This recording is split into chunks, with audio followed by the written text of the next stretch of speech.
Hello students, welcome to Learn and Prep, and today we are going to discuss the exercise of the chapter Agriculture.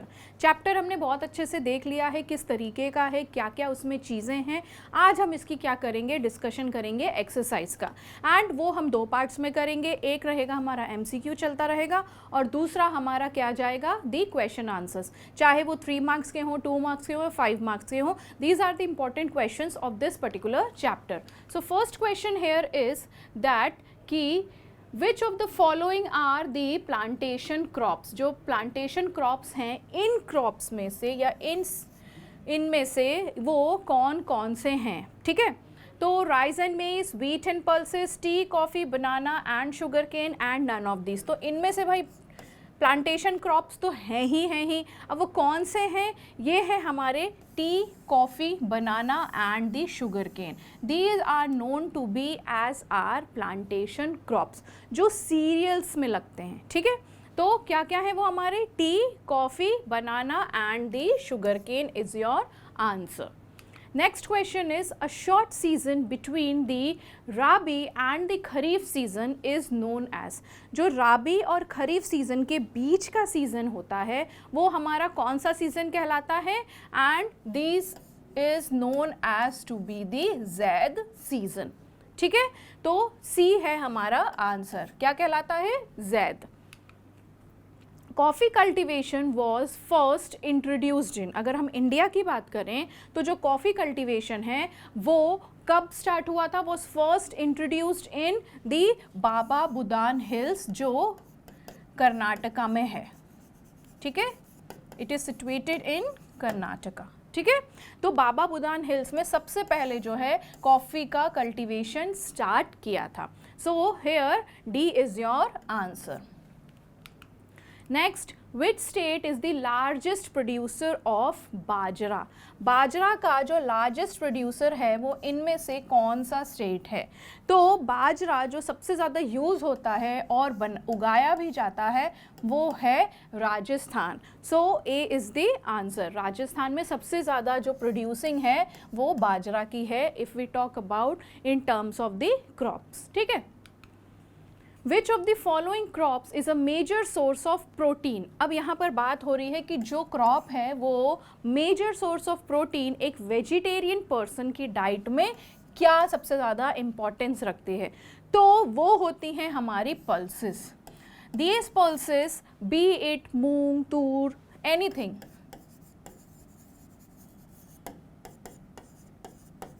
Etcetera, कोई भी दालें हों, वो सबसे ज़्यादा एक इम्पॉर्टेंट सोर्स प्ले करती है ऑफ प्रोटीन का, of any of the vegetarian person. किसी भी वेजिटेरियन पर्सन के डाइट में सबसे ज़्यादा जो इम्पॉर्टेंट सोर्स ऑफ प्रोटीन का काम करती है वो हमारी दालें होती हैं, and these are known to be as the pulses. ठीक है, next, now let just talk about the main questions. Agriculture क्या होता है, What do you mean by agriculture? Agriculture means सबसे सिंपल वर्ड में अगर हम देखें तो क्या कहलाएगा, ये खेती किसानी.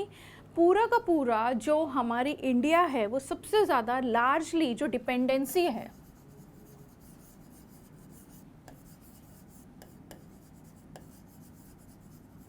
On agriculture.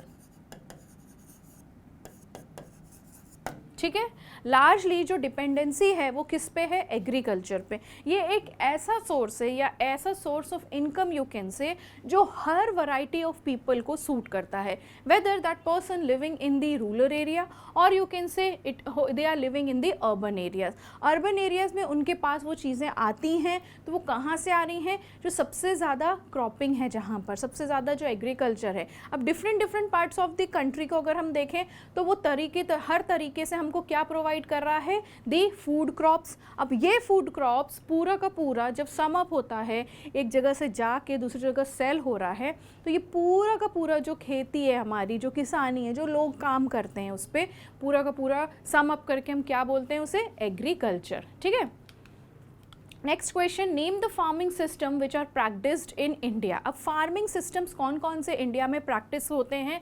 पहली चीज़ तो सबसिस्टेंस फार्मिंग.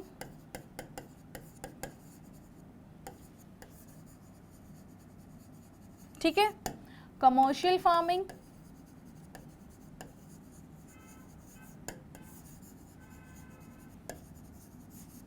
एंड हमारी प्लांटेशन,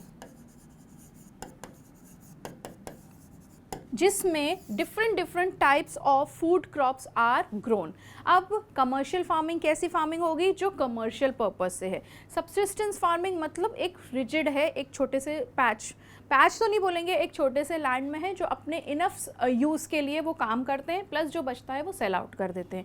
प्लांटेशन मेनली ये किस किस चीज़ों के लिए है? जैसा कि अभी हमने देखा, tea, coffee, sugar cane, banana etc. ठीक है, so these are some of the farming system which are totally practiced in India. As you can say, India के साथ साथ वो बाहर भी countries में practice करी जाती है इनकी, ठीक है। So next आता है next question, what is primitive subsistence farming? अब यहाँ पे तुम देखो word है primitive, that means ये जो term है ये पहला है, earlier it use to be. तो यहाँ पर प्रिमिटिव मतलब ऐसी फार्मिंग जो पहले हुआ करती थी। तो लोग क्या करते थे, छोटे छोटे अपने जो पैच ऑफ लैंड होते थे उसमें क्या करते थे, खेती करते थे with the help of the manual tools. जो उस समय पे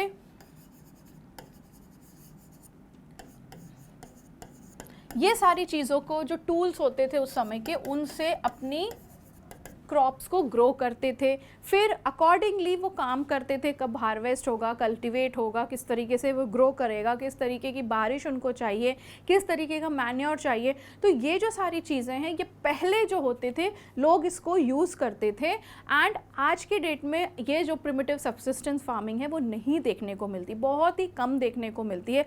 with the advancement you can से, टेक्नोलॉजी यू कैन से, ये सारी चीज़ें जब इंट्रोड्यूस्ड हुई तब यहाँ पर क्या आया, कमर्शियल फार्मिंग आई, क्रॉपिंग पैटर्न्स बदले, तो ये सारी चीज़ें बदली, जिसकी वजह से जो प्रिमिटिव सब्सिस्टेंस फार्मिंग है वो पहले यूज़ होती थी बाय द पीपल जो जिनके पास कोई भी टूल्स एंड टेक्निक्स नहीं हुआ करते थे, ठीक है। What do you mean by slash and burn agriculture? अब ये एक ऐसा पर्टिकुलर एग्रीकल्चर रहा है जिसमें क्या करते थे, जब सॉइल, जब एक टाइम पे अपना पैच ऑफ लैंड है, उस पैच ऑफ लैंड में इन्होंने बहुत सारी बार क्या किया, क्रॉप्स लगाए। आज की डेट में तो मल्टीपल क्रॉपिंग हो जाती है, तो सॉइल अपनी फर्टिलिटी खोने लग गई है।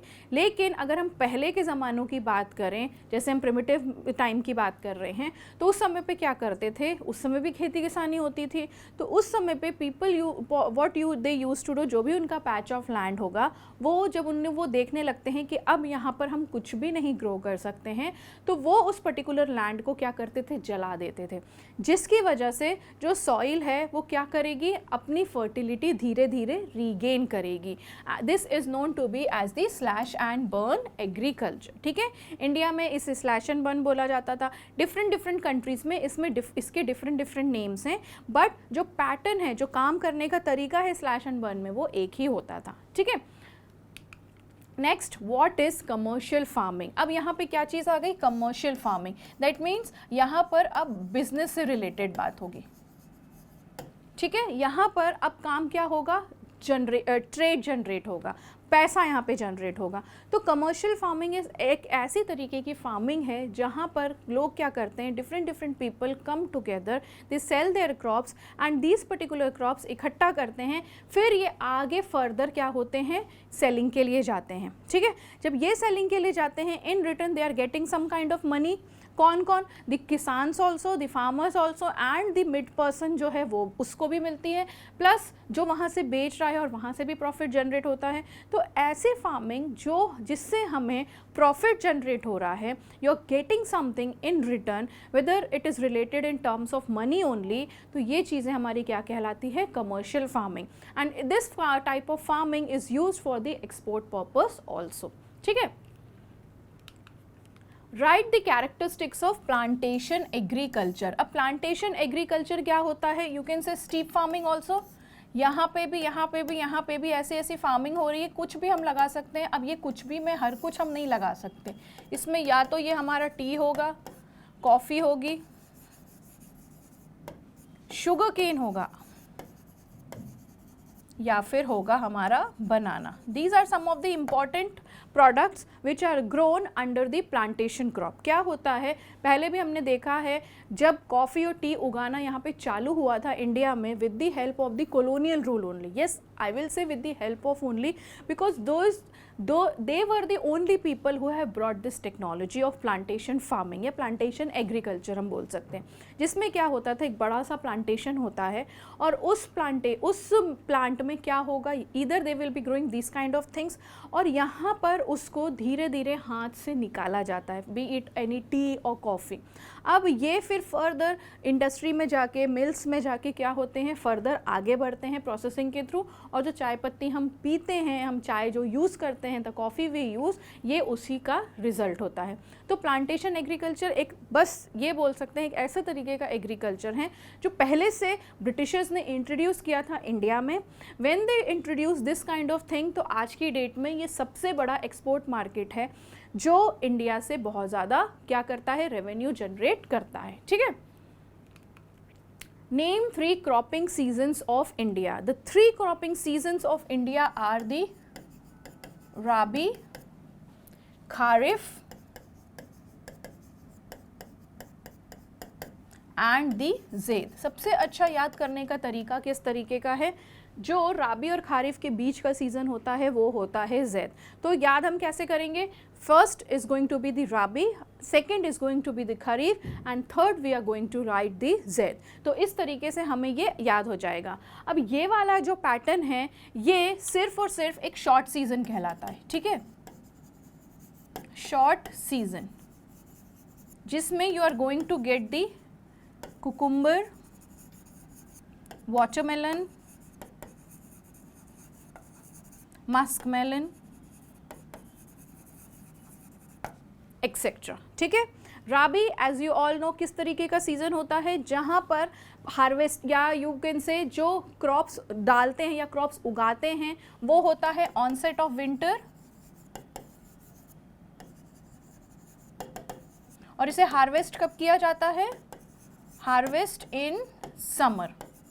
ठीक है, ठीक है, ये हो गया हमारा राबी क्रॉप। खारिफ क्रॉप क्या होता है, विच आर अबाउट, या हम मॉनसून के टाइम पे इसको क्या करते हैं, लगाते हैं, और हार्वेस्ट कब कर रहे हैं हम इसको, in the onset of the winter. ठीक है, तो these are the 3 important seasons of the India, Rabi, Zaid and Kharif. ठीक है, next question is which is the most important beverage crop of southern India. जो सदर्न इंडिया का सबसे मोस्ट इम्पॉर्टेंट बेवरेज क्रॉप है वो है कॉफ़ी।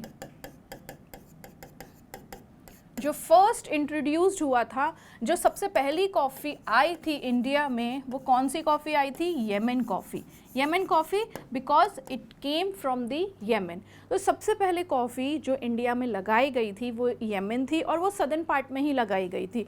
इसलिए सदर्न पार्ट में सबसे ज़्यादा लोग in respect to the tea यहाँ पे सबसे ज़्यादा कॉफ़ी यूज़ करते हैं। भले ही साउथ में कभी भी कहीं पे भी चले जाओ, कोई सा भी सीज़न हो, you are going to get the coffee, और वो भी डिफरेंट टाइप्स की, क्योंकि सबसे ज़्यादा जो प्लांटेशन होता है कॉफ़ी का वो इस पार्ट में ही होता है, ईदर इन दिस पार्ट और यू कैन से इन दी ईस्टर्न पार्ट ऑल्सो। ठीक है, What is the importance of millet? सबसे ज़्यादा importance millets की क्या होती है, they are going to give you a source of protein, vitamins. ठीक है, ये हमको ऐसा source of, also they can give you the calcium intake भी है। अब जो मिलेट्स होते हैं वो कौन कौन से होंगे, ईदर इट विल बी ज्वार, बाजरा, रागी। ठीक है, तो सबसे ज़्यादा प्रोटीन सोर्स हैं, हमें विटामिन्स भी प्रोवाइड होते हैं इनसे, that's why these are the importance. ठीक है, मिलेट्स की इंपॉर्टेंस ये है। और कौन कौन से मिलेट्स हम इंटेक करते हैं, दी ज्वार, बाजरा, रागी जिसमें सबसे ज़्यादा कैल्शियम इंटेक होता है, तो हम नॉर्मली भी इसको यूज़ करेंगे तो your bones will be getting the stronger one. ठीक है, next, why should the production of pulses be increased. अब पल्सेस का प्रोडक्शन इंक्रीज क्यों करना चाहिए? See, if we are talking about in terms of India, तो इंडिया में सबसे पहली चीज़ तो मैक्सिमम जो पॉपुलेशन है they are the vegetarian one. ठीक है, और नॉन वेजिटेरियंस भी हैं, लेकिन जो मैक्सिमम पॉपुलेशन है वो कैसी है? The vegetarian ones. एंड जो पल्सेस होते हैं वो सबसे ज़्यादा सोर्स ऑफ क्या होते हैं? प्रोटीन होते हैं। तो irrespective of taking any kind of medicine, rather than using that, हम क्या कर सकते हैं? हम यहाँ पर दालों का, पल्सेस का, जितनी भी हैं उन सबको यूज़ करें, जिससे कि हमारी बॉडी एक फिट बॉडी कहलाएगी। दैट्स वाई अब प्रोडक्शन की बात है तो सबसे ज़्यादा यहाँ पे जो इंडिया की स्टेपल डाइट है वो कैसी है? यू वांट दैट दाल चावल रोटी सब्जी विथ यू। तो when you are having the dal with you to eat the thing, तो यहाँ पर वो प्रोटीन हम इनटेक कर रहे हैं।